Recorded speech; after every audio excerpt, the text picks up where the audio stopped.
Kami dari kelompok 3 Teknik Sampling dari kelas Matematika Nondik B 2019 Universitas Negeri Medan.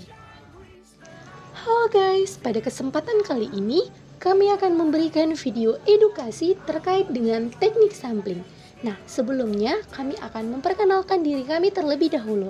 Perkenalkan, saya Christine Juliana Purba dengan NIM 4192530008. Nama saya Marlina Sinaga dengan NIM 4193230012. Nama saya Iman Kamarul Hasibuan dengan NIM 419-1230-010. Perkenalkan, nama saya Michelle Natasha Margareta Simbolon dengan NIM 419-323-0009. Apa itu teknik sampling? Teknik sampling adalah teknik metodologi statistika yang berhubungan dengan pengambilan sampel sebagian dari populasi. Apa saja manfaat teknik sampling dalam kehidupan sehari-hari? Yang pertama, memilih jenis ikan yang segar. Dalam pemilihan ikan yang segar, kita mengambil ikan sebagai populasi dan kemudian diambil ikan yang segar menjadi sampel. Sebagai contoh kedua yaitu memilih bantuan untuk warga miskin.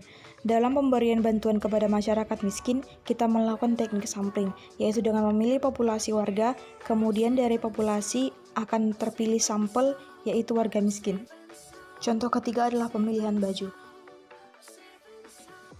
Dapat kita lihat dari lingkaran ini merupakan populasi baju yang berwarna-warni. Kemudian setelah populasi baju telah ditentukan, sampel akan diambil dari populasi baju tersebut. Syarat suatu sampel dikatakan ideal. 1. Representatif, yaitu dapat mewakili karakteristik populasi. Dengan sampel yang representatif, maka informasi yang dihasilkan relatif sama dengan informasi yang dikandung populasinya, sehingga kesimpulan dari hasil penelitian sampel dapat berlaku bagi populasi. 2. Tidak mengandung bias. Sampel bersifat bias jika pemilihan sampel tidak didasarkan pada kriteria objektivitas. Pemilihan sampel dengan unsur subjektivitas dapat menyebabkan sampel berkeadaan bias. Syarat-syarat teknik sampling. Secara umum ada dua jenis teknik pengambilan sampel, yaitu sampel acak atau random sampling atau probability sampling, dan sampel tidak acak atau non-random sampling. Yang pertama, probability random sampling. Syarat pertama yang harus dilakukan untuk mengambil sampel secara acak adalah memperoleh atau membuat kerangka sampel atau dikenal dengan nama sampling frame. Di samping sampling frame, peneliti juga harus mempunyai alat yang bisa dijadikan penentu sampel.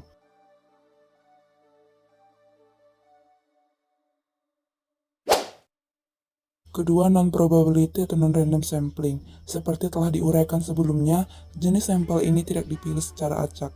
Tidak semua unsur atau elemen populasi mempunyai kesempatan yang sama untuk bisa dipilih menjadi sampel.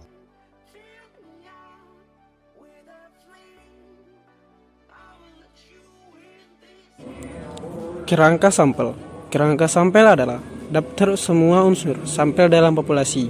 Kita misalkan, itu ada daftar penduduk di wilayah kecamatan yang berupa X, daftar penderita AIDS di suatu kota, dan daftar telepon di suatu wilayah, dan lain-lain.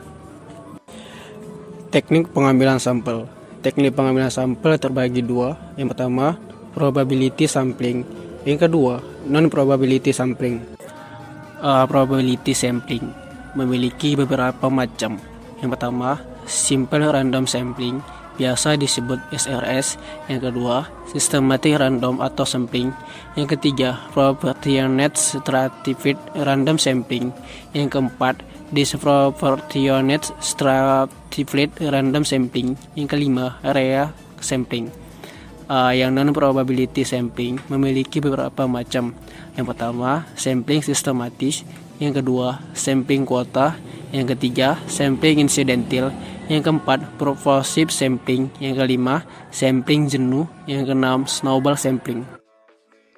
Nah, selanjutnya adapun penerapan teknik sampling dalam pengambilan sampel di bidang kosmetik ialah seperti contohnya konsumen pada produk Clarissa Skincare.